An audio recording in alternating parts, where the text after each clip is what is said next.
ಪ್ರತಿಜ್ಞೆ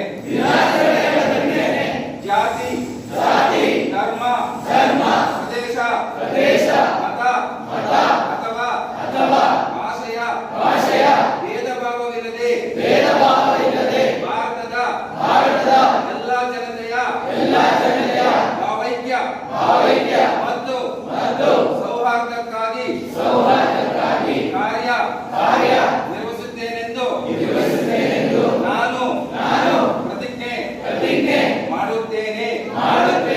ಅಲ್ಲದೆ ವೈಯಕ್ತಿಕ ಯಾಗವಾಗಲಿ ಅಥವಾ ಸಾಮೂಹಿಕ ವಾದಿಯಾಗಲಿ ನಮ್ಮಲ್ಲಿರುವ